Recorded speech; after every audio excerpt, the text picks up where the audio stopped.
سلامونه قدرمنو دوستانو، هیله ده چې ټول به ښه یئ. د مینې دریم پاډکاسټ ته ښه راغلی. نن په تیر پاډکاسټ کې مو هم د مینې په اړه ځینې خبرې مو وکړې. متاسفانه چې بیا هم مونږ هغه د مینې هغه اخر هغه پایلو ته یې ونه رسېدو. نو ومو پتیله چې په دریم پاډکاسټ کې نورو خبرو ته دوام د مینې په اړه نورو خبرو ته دوام ورکړو، او هغه پوښتنې چې تاسې په دویم پاډکاسټ کې کړې وې، هماغه پوښتنې او یو څه زموږ سره چې دي دا ټولې پکې ځواب شي. نو استاد پوهنمل شرف الدین اعظمي صاحب بیا هم له موږ سره دی. سلامونه استاد، ډېر په خیر راغلی. علیکم السلام انګیز صاحب، زه هم خپل سلامونه او نیکي له تاسو ته او د پاډکاسټونو ټولو اوریدونکو ته وړاندې کوم. په خیر اوسئ، خوشحاله اوسئ او زه په خدمت کې یم. ډیره مننه استاد. دغه لړۍ ډیر خلک دلچسپي لري پکې، او زه چې څومره وینم د تیرو نه یو د هغه بلې اونۍ پاډکاسټ ته د خلکو هغه دلچسپي او فیډباک دوی سره نورې پوښتنې، نو هغه پوښتنې مونږ دې ته مجبوري چې مونږ بالاخره بیا استاد تاسو ته زحمت درکو او درته ووایو چې یو دریم پاډکاسټ هم کوو، ممکن څلورم او پنځم ته هم وغځېږي. نو د تاسې حوصله غواړو استاد. په پیل کې استاد هغه څه چې په دویم پاډکاسټ کې پاتې شول، هغه پوښتنه د عقل ده. آیا عقل په مینه کې فلج کیږي، یعنی ړندېږي؟ اول خو اجازه راکړئ چې خپله د عقل په اړوند یو څه ووایم. عقل د ډیر ځله او تر ډیره بریده د ارواپوهنې ترمینالوژي نه ده. عقل په هغو مصطلحاتو کې نه راځي کوم چې په ارواپوهنه کې موږ هغه پیژنو. عقل تر ډیره بریده د فلسفې ادبیات دي، تر ډیره بریده پورې، او تر ډیره بریده پورې د په فلسفه پورې، په نورو مسایلو پورې، مواردو پورې، مثلا په کلتور پورې، په دین پورې اړه لري. او په ارواپوهنه کې مونږه عقل په کافي اندازه تجزیه کړی، په کافي اندازه برخې کړی ده. موږ د درک په نامه یو څه لرو، موږ د لاشعور په نامه یو څه لرو، موږ د تخیل په نامه یو څه لرو، موږ د تفکر په نامه یو څه لرو، موږ د احساس په نامه یو څه لرو، موږ د مثلا د توجه په اړوند د نور د پیژندګلوۍ اړوند عملی او پروسیجرونه لرو. بنان عقل نور د ارواپوهنې په تاریخ پورې اړه لري. اوس که ستاسو بحث، او زه په دې باور لرم ستاسو بحث دقیقاً همدغه ده چې اوس دا عقل په تخیل، په تصور، په ادراک، په فکر، په ذهن، په مغز، په لاشعور، په شعور، په دې څه اغیز لري. که تاسو دا خبره مطرح کوئ، نو کولی سم ووایم چې پرته له شکه دا پوښتنه په مینه پورې ورځي، یعنی په مینه پورې اړه لري انګیز صاحب، چې زموږ مینه کوم ډول مینه ده، کوم شکل مینه ده؟ وابستگی ده، دلبستگی ده، علاقه ده، دوستی ده، مینه ده، سیکشوال اټرکشن یا جنسی لیوالتیا ده، څه ده؟ چې بیا زه تاته ووایم چې اوس نو دغه ډول د مینې دغه ډول اغیز کوي د ذهن په دغه برخه، او دغه ډول په دغه برخه، په دغه شکل، په دغه رقم، په هورمون، په عواطفو، په اړیکو، په کړنو، په اشتیا، په خوب، د خوب په ګډوډۍ، په ورته نورو مسایلو باندې په دغه شکل، په دغه رقم، په دغه رقم، په دغه رقم اغیز او تاثیر لري. یو مورد. دویم، په ټوله کې که ووایم، یعنې منفي اړخ وانخلي مینه یوه مثبته او یوه غني تجربه ده انګیز صاحب. یوه مثبته او غني تجربه، یوه بډایه حس ده. کله چې ته دې هغه ته راځې دې بحث ته راځې نو کولی سو ووایو چې دلته په مینه کې موږ باید ډېر په دې موږ مینه کې دې ته ډېر هغه یو چې هماغه ډول که ستاسو په یاد موږ په تېرو پاډکاسټونو کې د فروید و د غني خان و د نورو درنو مشرانو او فیلسوفانو متصوفینو لیکوالو خبرې راواخیستې او کوډم کړې نو هغوی او ټول هغه په تر ډېره بریده پورې معاصر موارد او مقالې علمي او د هیلن فیشر څېړنې د فروید نظریې ټولې په دې باور دي چې مینه باید ښه لوري ته لاړه شي ښې خواته لاړه شي. اوس موږ هم دا خبره کوو که مینه د ناروغۍ تر بریده لاړه نه سي که مینه وابستګي نه سي که مینه افراط نه سي که مینه له مینې سره بده رویه ونه سي او برعکس ارزښت ښادي او پوهه پکې ورګډه سي د تومنې په شکل نو بیا کولی سي چې مینه عقل ته زیان ونه رسي د تاسو د پوښتنې په اساس او یو ډېر بډایه یو ډېر ښه مثبت او هدایت کوونکی اړخ ولري یعنی موږ ښه لوري ته بوځي ښه سمت ته بوځي لکه په دری ژبه کې چې یو شعر دی وایي هرگز نمیرد آن که دلش زنده شد به عشق ثبت است بر جریده عالم دوام ما. استاد احساس دلته د احساس او د عقل خبره ده. مینه تاسو ویلي چې حس دی نو احساس دی او ما بیرته د ما پوښتنه داسې وه چې په داسې یو احساس کې په عقل چې دی وایي عقل تل په ټپو ړوند او عشق رانجه سلیماني یو شعر دی. همدارنګه په ډېرو ځینو نورو اشعارو کې د پښتو عقل یې له مینې بېل کړی دی. مثلا ویلي دي چې چېرته چې مینه ده یا احساس دی هلته عقل نشته او چېرته چې عقل دی نو هلته بیا نو احساسات فلج دي. اوس زه دقیقا دا وایم چې په مینه کې که هغه مثلا روغه مینه وي که ناروغه مینه وي عقل پکې فلج کېږي؟ نه دا خو بس اوس دلته کله چې تاسو د احساس او د عقل راوړئ زه داسې غواړم در غبرګی کړم چې موږ دې ته راځو چې موږ څومره دلته له منطق او څومره دلته له احساساتو کار اخلو موږ څومره دلته عملي سایکو پروسسونو ته ورځو د پیژندګلوۍ عملیو ته ورځو که راځو احساساتو ته او صرف په احساساتو کې دا غواړو چې راونغاړو. زه دا غواړم ووایم چې موږ ځینې کومې عملیې چې لرو چې تاسو د عقل نوم ورکوئ لکه احساس لکه ادراک لکه تخیل لکه حافظه لکه توجه دا چې دي دا ذهني پروسیجرونه دي ذهني پړاوونه دي او په دې کې انساني اروا یا روان یا ذهن جوړښت مومي او دې ټول ته په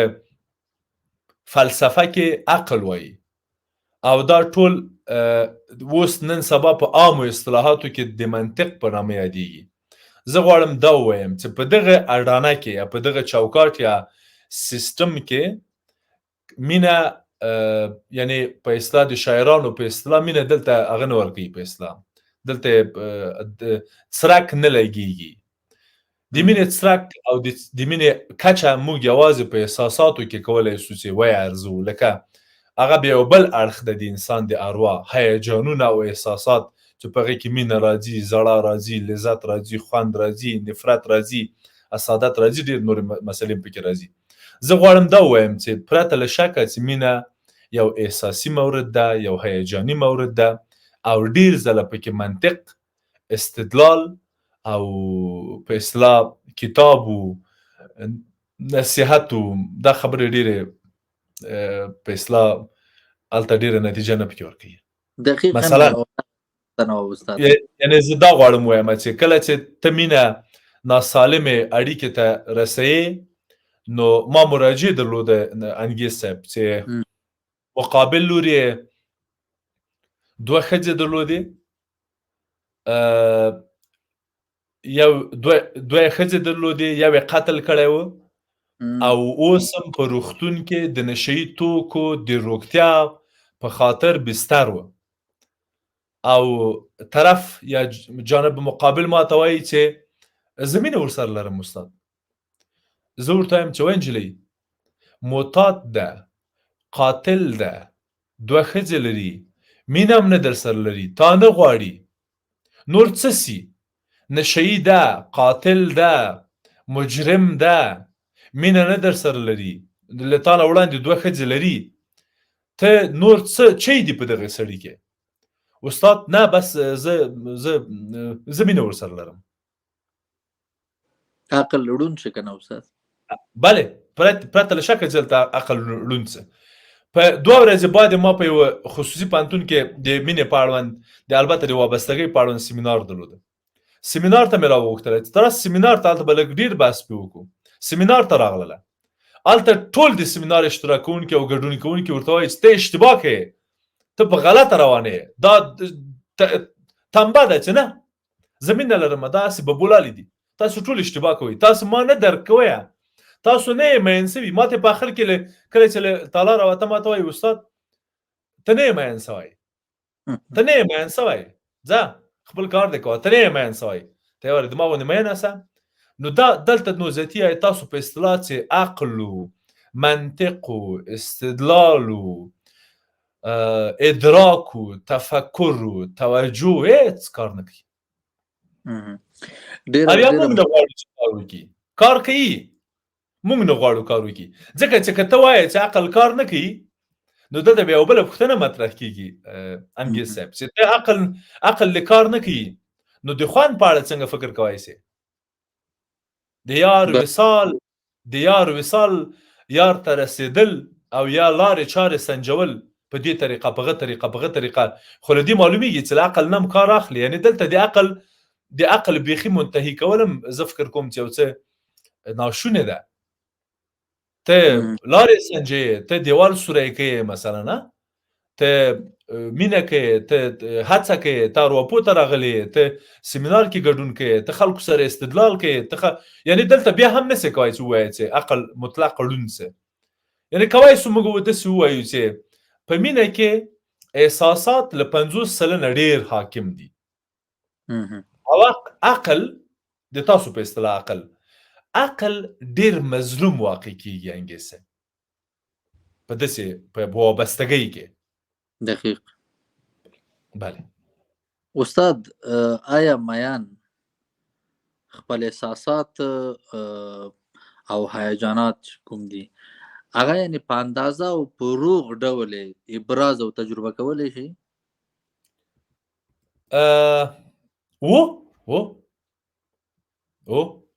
بله یعنې زه فکر کوم په روغه مینه کې بله که موږ وکولی سو چې تبعیض ونه کړو،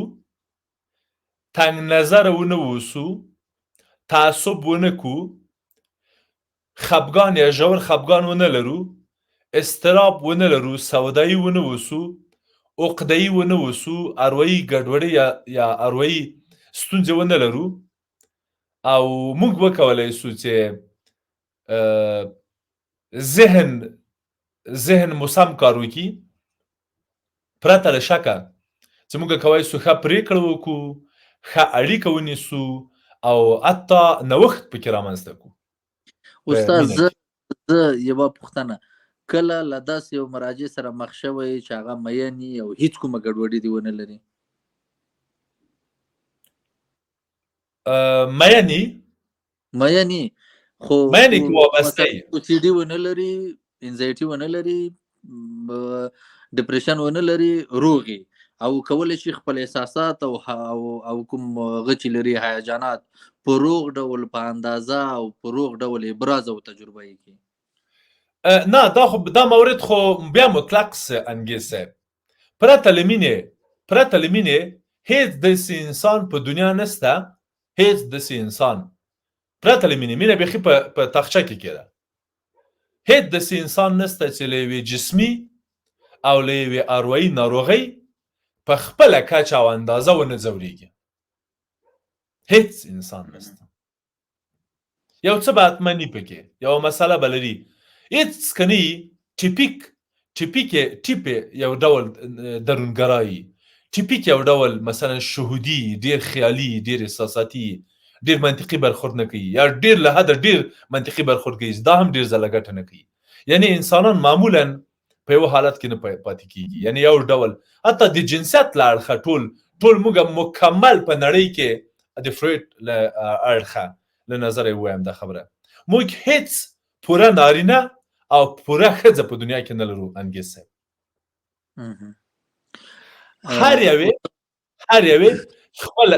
هر یوې خپله کچه او خپله اندازه له یو بل نه اخلي. استاد د مینې فقدان څه ده؟ د مینې فقدان، یا کولی شم ووایم چې د مینې فقدان، البته اجازه راکړه بیا هم چې اول فقدان خلکو سره هغه کوم فقدان یې ولې خلکو سره سپینه کړو، د فقدان مسله. فقدان انګیز صاحب او ټولو درنو لیدونکو نشتون ته وایي. فقدان یعنی نشتون. اوس که د انګیز صاحب پوښتنه دوستانو دا یي چې آیا داسې انسان هم په نړۍ کې په دنیا کې شته چې اصلا مینه ونه کړي، هیڅ د مینې احساس ورته پیدا نه شي؟ عدم مینتوب. بله، او عدم مینتوب. زه غواړم ووایم چې د مینې فقدان یا د مینې کمښت یا د مینې نشتون معنا ورکوي فقدان، او کېدلی شي مادي یا فزیکي او عاطفي حس شي. یعنی یو انسان کولی شي انګیز صاحب په دغو دریو برخو کې د مینې فقدان حس کړي، د مینې نشتون حس کړي. یو، له فزیکي اړخه هیڅ وخت کې مینه تجربه نه کړي. یو، له مادي اړخه په هیڅ شکل مینه هیڅ هغه ورته ونه لري، یا مادي اړخ مثلا هورموني اړخ یا بل اړخ، او په عین حال کې عاطفي اړخ هم ونه لري. د تنهایی یا د یوازیتوب، د خفګان، د اضطراب، د هیرجنتیا یا شخصي بیارزښتۍ حس که احیانا چاته پیدا سه، یو چا د تنهایی احساس وکړه، خفګان احساس که، یا ذهني ځینې مسایل یې ریدل او په عین حال کې احساس هم نه درلوده، نو بیا موږ کولی شو ورته ووایو چې دا د مینې په فقدان اخته سوی. او دا هم کولی شم ووایم انګیز صاحب چې یو مورد ده دلته چې د مینه یا د مینې فقدان کیدای شي په موقتي او دایمي شکل رامنځته شي. بیا ناروغي هم کیدلی شي استاد د مینې فقدان؟ نه، ته یوه موده په نورمال حالت کې یوه موده مینه هیڅ نه احساسوي، هیڅ د مینې په نامه څه نه پېژنې، په هیڅ چا د مینه نه راځي. یو موقته موده، لنډ مهال، او کله هم داسې کېدلی شي چې دغه وضعیت په اوږد مهال کې تجربه نه کړي. بیا هم ناروغي نه ده استاد؟ په یوه حالت کې البته اجازه راکړئ دا ووایم چې ځینې لاملونه لري چې هغه لاملونه که لرې شي په خپله جوړیږي، یعنی دا فقدان په خپله له منځه ځي. اوس که نو دا وضعیت په خپله جوړیږي او په خپله سمیږي، نو بیا موږ ډېر د یوې ګډوډۍ ټاپه نه سو پې وهلی. خو که له یوه اروايي ګډوډۍ سره مله سي، نو بیا کولی شو موږ ووایو چې دا هغه ده، نور نو زیاتي صحیح او سالم مورد نه ده. خو یو مورد ده، ډېر ځله دغه فقدان یا دغه د مینې شنډېدل، دا به یې ډېره ښه اصطلاحي انګیز صاحب یعنی شنډېدل په مینه کې د مینې له اړخه شنډېدل ډېر ځله د اړیکو له اختلافاتو پیدا کیږي کله کله په ژوند کې د اساسي بدلونونو په خاطر پیدا کیږي اساسي بدلون دا معنا چې یعنی ستا د بدن یو غړی یو مثلا لاس یا پښه یا سترګه یا غوږ پرې کیږي له منځه ځي یا مثلا ستا په ژوند کې ډېر جدي اساسي بدلون راځي لکه مثلا دنده دې مکمل له لاسه ورکوي یا مثلا کور دې ټول اوبه وړي یا مثلا دارایي دې ټوله ختمیږي په تجارت کې یو لوی شکست پیدا کوي یا کډوالېږي دا ټول اساسي بدلونونه دي دغه اساسي بدلونونه هم کله کله سړی د مینې فقدان ته ورټېل وهي دریم د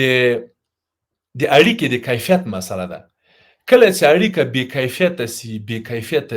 کیفیته سي انسان نور ذاتي وایي دا اوس چی سو دا مینه دا زه هېڅ احساس نه لرم استاد مقابل لوري ته ځکه چې له بحثو چې دا یعنی پیکه سي کمزوري سي دا حس پیدا کیږي بل شخصي رضایت یا شخصي پخلاینه هم کله کله د دې لامل ګرځي کله مثلا په دوامدار ډول په یو اړیکه کې په ګډ ژوند کې ته رضایت ته نه رسېږي مثلا خوشحاله نه یا مثلا هغه څه چې په اړیکه کې دننه شته هغه تا نسی سټسفای کولی نه دي سي کولی اشباع کولی دي نسي نو ورو ورو ذاتي د مینې فقدان اخته کېږي کله کله په اړیکو کې مشکلات او ستونزې هم دا مورد پیدا کوي په هر حالت دا مورد سته او ډېر ځله کېدای سي تاسو ته جالب وي انګیز صاحب ډېر ځله په ښځو کې ده دا فقدان دا حس ښځې ډېر ځله داسې یو حس سره مخامخ نارینه هم سته ما نارینه مراجعین هم درلودل اما ښځې په ډېره لویه کچه دغسې یو حس یا دغسې یو وضعیت تجربه کوي یعنې دا معنا چې لنډه یې کړم چې یعنې کله کله هېڅ مینه نه احساسوي هېڅ شی هم نه پاروي هېڅ احساس نه ورته پیدا کوي دې ته د مینې فقدان یعنې نشته جان استاد که یو څوک وغواړي چې مین شي کیږي بیا مثلا د مینې فقدان لري پوښتنه کوي وایي چې زه څنګه کولی شم چې مین شم لکه د مونږ په تیر پاډکاسټ کې یو دوست کمنټ کړی و هغه دغسې یو پوښتنه کړې وه بیا ما ته هم دغسې یو سوال پیدا شو چې اصلا که یو څوک مینه په غوښتلو باندې کېږي چې مثلا ته چې وغواړې نو مین کېږي که ونه غواړې نو نه مین کېږي مینه په غوښت او ناغوښت پورې تړاو لري یو څه په دې پورې اړه لري البته دلته بیا هم د مولانا خبره راځي چې مولانا په دې باور ده چې مینه یو خودجوشه مسله ده یعنې مینه هغه نه کېږي مینې ته تقسیم اوقات نه سي جوړولی طبیعي پېښېږي نو منتها دا خبره اوس نه ده صحیح اوس نن سبا دا خبره یو څه ناڅه هغه سوې ده ټیکنیکل بحث پې کېږي انګیز صاحب په دې باندې یعنې کله چې زه ډېر ځله داسې پېښه سوې ده چې زما د مراجعینو چې کله ژور خفګان کم سوی ده یا مثلا انزایټیانې مې ورکمې کړي دي وسواسونه مې ور ختم کړي دي تازه یې د جنسي اړیکو د خوند خواته فکر سوی ده تازه غواړي چې واده وکړي یعنې وروسته له 15 کلو مراجعې وروسته له 4 جلسو وروسته له 15 کلو ما ته وایي چې استاد زه غواړم واده وکړم واده ته مې زړه کېږي یعنې په دغو 15 کلو کې مور و پلار و خویندو هر چا چې هر څه پرې وکړله دا یې دې ته لیواله نه کړه چې واده وکړي خو ما یې چې ذهن جوړ کړ ما یې چې به اصلاح خلاوې او خالیګاوې او ناراحتۍ او نارامۍ جوړې کړې او ذهن مې د ذهن ماموریتونه مې ور لنډ کړل هر چېرته یې مصروفه کړی و دا خپل ذهن کله مې چې هغه مسایل ور حل کړل ذهن مې لږ ورپاک کړ اضافي کیسې مې له ذهن نه ور وایستې تازه دی دې ته متوجه سه او دا باډۍ او دا فیزیولوژي دا په دې ښځه کې یا په ښځو کې د دوی دا دروني سوختوساز چې کله ته سمه ښځه تازه په دې اړه فکر کوي یعنې تازه دې ته متوجه کېږي استاد د جنسي یعنې دا معنا یعنې زه کولی شم ووایم دې پوښتنې ته دا ځواب درکړم انګیر صاحب ډېر وبښئ چې په خبره کې مې درولېدم یعنې موږ کولی شو انګیر صاحب چې مین سو موږ کولی شو چې مینه جوړه کړو زه ما د ډېر داسې مراجعین درلودل انګیر صاحب او لرم یې چې دوی د مینې په فقدان راغلي ماته او نورو کتابونو او آثارو ځینو ارواپوهانو ته هم چې کله دوی ورغلي دي دوی هلته دا ځواب نه ده پیدا کړی چې آیا زه هم میینېدی شم کله چې ما ته راغلي ما ته ویلي چې زه میینېدی شم زه کولی شم مینه وکړم آینده کې آیا زما به هم څوک خوښ شي استاد ما ورته ویلي و خوښېږي دی خو وخت نه ده راغلی هغه کس چې ته پرې میینه سې هغه تر اوسه پورې تا مخې ته نه ده راغلی چې په مخ کې دې هغه سي راشین سي او ته وایې چې آها دغه و هغه کس چې استاد هغه په اړه خبرې کولې ما ته ډېر ځله داسې کسان راغلي دي انګیر صاحب نارینه او ښځینه وروسته له 2 کلو 3 کلو 4 کلو 5 کلو ما ته وایي چې استاد زموږ اوس تا ته عقیده پیدا شوه زموږ اوس په تا باور راغی زه ورته وایم څنګه دې باور راغی والا که ستاسو په یاد وي استاد 3 کاله مخکې زه تاسو ته راغلی وم 3 کاله مخکې زه تاسو ته راغلی وم او ما تاسو ته وویل چې آیا داسې امکان لري چې زه میینه شم آیا امکان لري چې زه مینه وکړم او تاسو ما ته وویل چې او دغه کارونه ترسره کړه دغه چارې ترسره کړه ته کولی شې میینه شې ته کولی شې میین شې زه اوس میین یم پرته له شکه استاد ډېر زیات میین یم واقعا له ژوند نه خوند اخلم ما واقعا عاشق شدیم استاد زه واقعا د اوس دستي په مینه کې یم هغه څه چې ما پخوا فکر نه کاوه او تاسو په دې باور درلوده چې یوه ورځ به زه دې سټیج او مرحلې ته رسیږم دقیقا استاد زه په همغه مرحله کې یم او زه اوس تاسو باندې یعنې هغه لرم یعنې تاسو باندې باور لرم اوس مې دغه مسله حل کړه دغه مشکل به څنګه سي هغه به څنګه سي یعنې زه غواړم دا ووایم چې بلې موږ کولی شو مین شو موږ کولی شو مینه جوړه کړو جان خو غوښتلی نه شو استاد کولی شو خو غوښتلی نه شو او کېدای شي یو مورد ډېر ښه مورد هغه ته راغلی ډېرې ښې خبرې ته بل هم راغلی زه په یو بله باورم یم زه فکر کوم چې مینه په زور نه کېږي په زور نه کېږي پرته له شکه یعنې هر څه د دنیا هر څه ته په زور کولی شې هر څه د دنیا ته په زور کولی شې د پیسو په زور یې کولی شې د سوټي په زور یې کولی شې ټوپک په زور یې کولی شې نور هر څه ورته راوړی شې په زور یې کولی شې خو مینه نه شې کولی مینه په زور نه کېږي مینې ته به خپله تدابیر نیسې مینې ته به خپله هغه جوړې په خپله خپل ستراتیژي پلان به ورته جوړې او په هغه اساس به بیا مخته بې او بیا به مینه احساسې دقیقا مې همدغسې پوښتنه وه استاد بیا هم هماغه د هیلن فیشر مسله راځي که نه انګیز صاحب هیلن فیشر وایي چې ګوره کله چې یو وارې لاس ورکې 2 ځله لاس ورکې غېږ کې ونیسې ښکلی کې خو د اکسیټوسین ده که نه زیاتې ترشح کېږي که نه ترشح بالاخره مینه پکې مینه جوړېږي بله دقیقا استاد او لکه ډېره بخښنه غواړم لکه دا هندي فلمو ته مو ورسو البته هغه فلمو ته چې موږ به پخوا لیدل اوس خو یې نه وینو هندي فلمو ته هم که لاړ سو ډېر ځله په هندي فلمونو کې انګیز صاحب په بالیوډ کې له جنګونو نه وروسته له شخړو نه وروسته له ننګونو نه وروسته له دې او له هغه نه بالاخره هغه دښمنان چې په اوله ورځ سره دښمنانو په یو بل ته چړې په ګنډه کې وهلې اوس مین دي بچان لري دا د سریالو د فلمو کې دا شان ډېر تجربه شوي دي په اوله ورځ جنګونه کوي په اوله ورځ په یو بل باندې په اصطلاح چړې راباسي په شپږمه میاشت نکاح کوي سره تاریخ له پنډت سره تاریخ لټي چې په کومه ورځ واده وکړو نو خو تا خو پرون دښمني وکړه تر پرونه پورې د دښمن و تر پرونه پورې د سر دښمن ورته ویلې دا د پرونه پورې دغه کس په مرګ فکر کاوه او اوس په مینه له دې معلومه شوه چې مینه جوړېږي له دې معلومه شوه چې مینه د په خپل لاس کې ده او په زور نه کېږي یو څه به کېږي یو څه به تدابیر یو څه به رامنځته کېږي هورمونونه به ترشح کوي یو څه به د ذهنیت به د بدلون پیدا کوي فکر به د بدلیږي قضاوتونه به د ننګیږي باورونه به د بدلیږي سن به د ډیریږي ضرورتونه به د ډیریږي خلکو سره به د حسادت پیدا کیږي مقایسه به کوي یو بل سره مقایسه کوي بالاخره یو پړاو ته ځي چې وایي چې او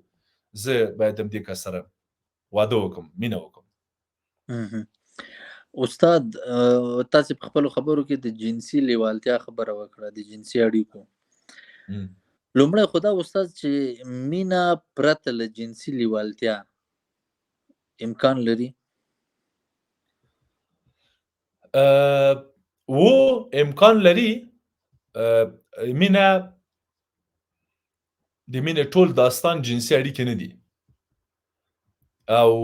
که بیا هم ورسو د اشتنبرګ نظریې ته دا به مینه سي خو هغه مینه چې آرمانی یا رویایي مینه ده هغه مینه به نه او موږ به جنسي تمایل بالاخره پوره کوو جنسي تمایل او جنسي اړتیا ته به رسیدګي کوو او دا چې ته مینه یو چا سره کوې او بیا د جنسي اړتیا او تمایل له بل چا سره ارضا کوې دې کې بیا جنجال را پیدا کیږي نو کولی سو ووایو چې امکان لري خو ډېر به د مینې نوم ونه لري ډېر به د مینې مفهوم خو بیا هماغه د اشتنبرګ نظریه ده چې تعهد صمیمیت جنسي تمایل یو مورد ته اشاره وکړم انګیز صاحب البته دا بحثونه ورځ تر بلې په ارواپوهنه کې عمق پیدا کوي یا په اصطلاح ووایم چې ژور کېږي یا مثلا ووایم چې راسپړل کېږي هغه کېږي په اصطلاح راغوړېږي او بحثونه یا مباحث پکې رامنځته کېږي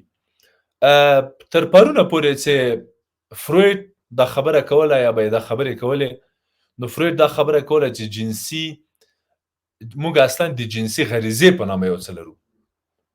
دې ته به جنسي غریزه ویلې بیا ورو دا بحث لږ سوچه سه لږ علمي سه دا بحث راغی جنسي اړتیا ته اوس مدرنه مباحث یعنی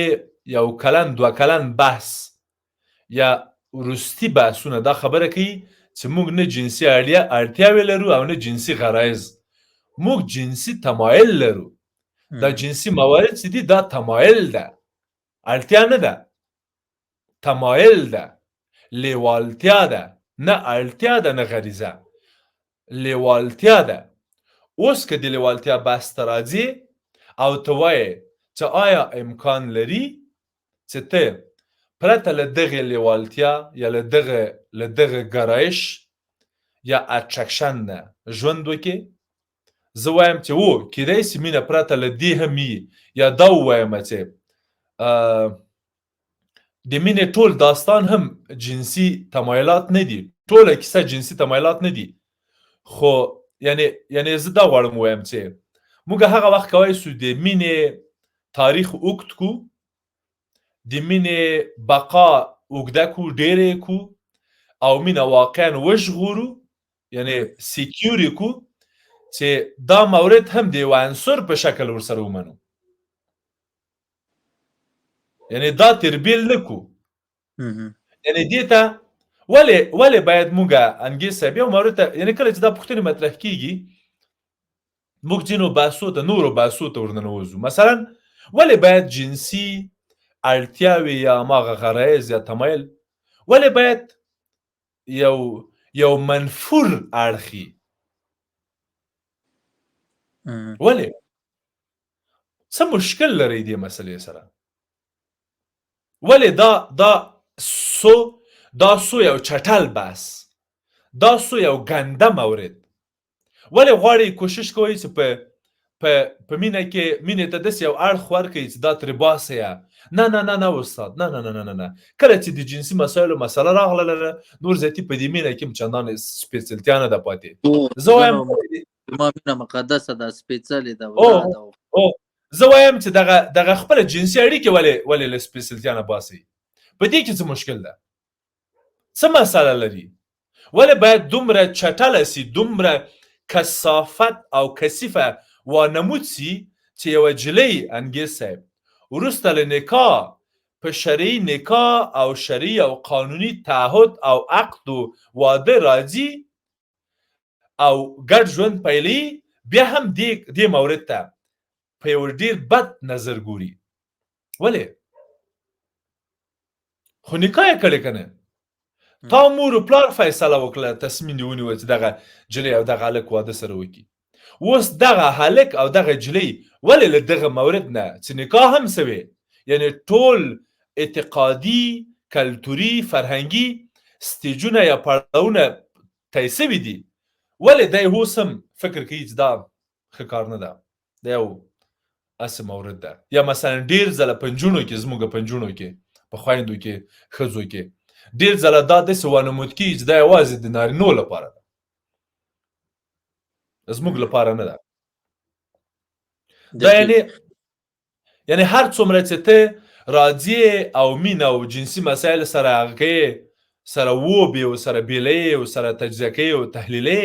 په همغه اندازه دا مورد سختې، مشکل ډېرې، ستونزه نه حل کوې، ډېرې. استاد یو څوک وایي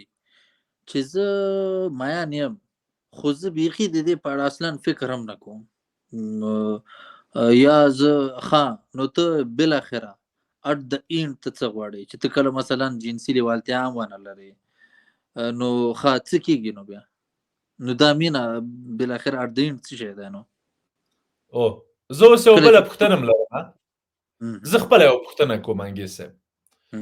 دلته دوه مسلې راځي. اول دا خو چې ته دې ته ولې د مینې نوم ورکوې، دا کیدای سي یوه دوستي. بله بله، دا دوستي ده. زه ډېر دوستان لرم، هم نجونې دي، مالکان دي، ما هېڅکله هم دوی سره د سکس په اړه فکر نه ده کړی. دوستان مې دي، 18 کاله 18 کاله کېږي چې پېژنم. مقابل لوری مې مخالف جنس ده، اما ما هېڅ وخت د جنسي اړیکې په اړه فکر نه ده پرې کړی په هغه، ځکه چې میین نه یم، هغه مې دوست ده، هغه مې دوسته ده. سمه سوه خبره؟ یو. دویم، یعنې ته دلته په خطا کې لوېدلی یې چې ته اوس دوستي ده که مینه ده، دا باید در سره سپینه سي. یو مورد. دویم دا چې ډېر جالبه بحث ده انګیز صاحب، مینه خپل سټیجونه لري، خپل پړاوونه لري. ستا مینه وروره چې ادعا کوې چې زه صرف غواړم مینه وکړم، دې مرحلې ته نه ځم، دا یې ما له نظره یو ډېر مردار بحث ده. اصلا تم استاده خبرې مه پرې کوه چې دا تم چې دا خبرې پرې کوې له تا نه مې حتی بد راځي. زه د تا یم وروره، ته تر اوسه پورې د مینې هغې مرحلې ته نه یې رسېدلی چې د جنسي اړیکې یا تمایل په اړه فکر وکړې. ته تر اوسه پورې ته تر اوسه په دویمه درېیمه زینه کې یې. ته باید زینې پوره کړې چې بیا دا حس پیدا کړې at the end د تا په اصطلاح. ته تر اوسه پورې په لاره کې او یا هم غلط سوی دوستي ده. دا هغه ډول د مینې باید ته په دې پوه سې، دا کومه ته چېرته یې، ته دوست یې د ما او که ته په ما میین یې، څه کیسه ده؟ اوس باید دا دواړه پوښتنې ته حل کړې. په همدې خاطر موږ دا خبره کوو انګیز صاحب معمولا چې موږ باید مینه پرېږدو چې خپل پروسس ترسره کړي. زموږ مشکل څه ده؟ زموږ مشکل په افغانستان کې دا ده، علل خصوص په پښتنو کې انګیز صاحب، چې موږ مینه نه کوو، موږ له جنسي اړیکې پیلوو مینه.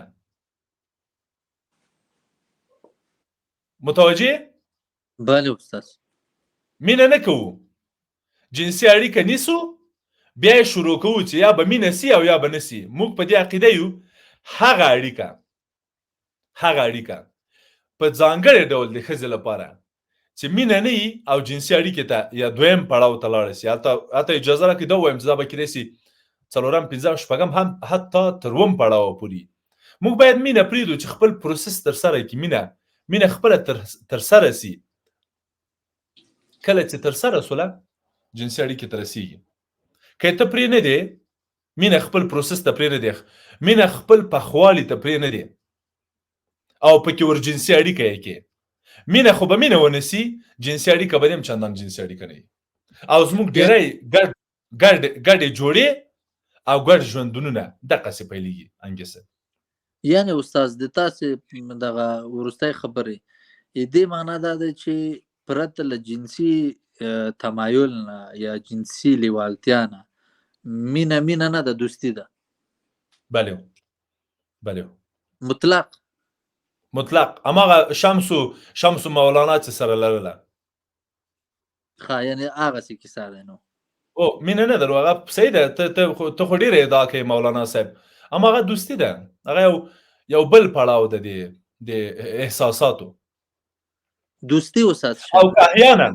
او که احیانا اوس زه د مولانا له زړه نه یم خبر، که احیانا مولانا د شمس په اړه بل نظر درلوده نو بیا صحیح ده.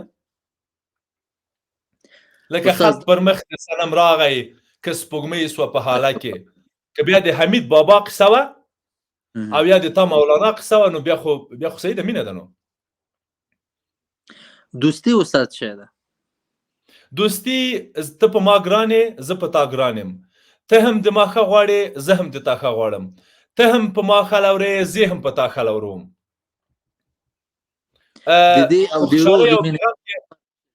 په خوشحالۍ او غم کې سره شریک یو، مرسته سره کوم مرسته را سره کوي، زړه دې را باندې خوږیږي زړه مې در باندې خوږیږي، ته د ما په واده کې کومک کوې زه تا په واده کې کومک کوم. د ما په غیاب کې کله چې ما غیبت څوک کوي تا باندې بده لګیږي، او د تا په غیاب کې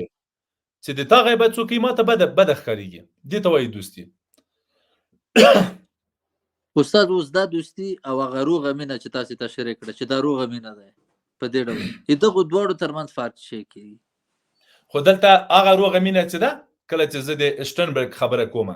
چې هغه یوه رویایي او روغه مینه ده، په هغې کې جنسي تمایلات او جنسي اړیکې شته. یو شی شته انګې صاحب چې باید موږ هېر نه کړو. موږ کولی سو مینه د دوستۍ سټیج ته ورسوو یا دوستي بیرته مینه سي راشکه، یا مینه خپله بیرته راشکه وابستګي سي، وابستګي بیرته رانه مینه سي، مینه بیرته رانه جنسي یا تمایل یا لیوالتیا سي. یعنې دا ډېر ثبات نه لري په خپل منځ کې هم سره. استاد هر یو کولی سي خپله هغه دنده یا خپل وضعیت بل وضعیت ته پرېږدي، خپل یو پړاو یا یو ډول د مینې بل ډول باندې بدله سي، بل په بل ډول بدله سي. یعنې هغه نه ده، تیږه نه ده، یعنې ثبات نه لري. کېدای سي یوه ډېره سالمه مینه هغه ډول چې شټرنبرګ و، فروید و، غني خان و، حمزه بابا و، رحمان بابا و، خوشحال بابا و، شټرنبرګ یا ټول یادوي، دا وی پیدا سي رامنځته سي، مولانا یې یادوي، دا رامنځته سي. خو وروسته له یو څه مودې بیرته وابستګۍ ته لاړی سي، بیرته کوشش وسي بیرته لاړی سي. یا مثلا یو وخت کې ما ورته مین و د جنسي اړیکو په اړه مې فکر کاوه، اوس دا فکر نه کوم، یوازې ښه مې در باندې لورېږي، ښه مې در ما ته وایي مثلا مراجعین ما ته وایي چې استاد ښه سړی ده، ډېر ښه سړی ده، بسیار انسان خوب است، خو احترام هم ورته لرمه، راباندې ګرانم ده، مګم احساس نه ورته لرم. کله مې چې په لاس مې نیسي یا مثلا په بدن مې ټچ کېږي، را سره نږدې کېږي، بد حس راته پیدا کېږي.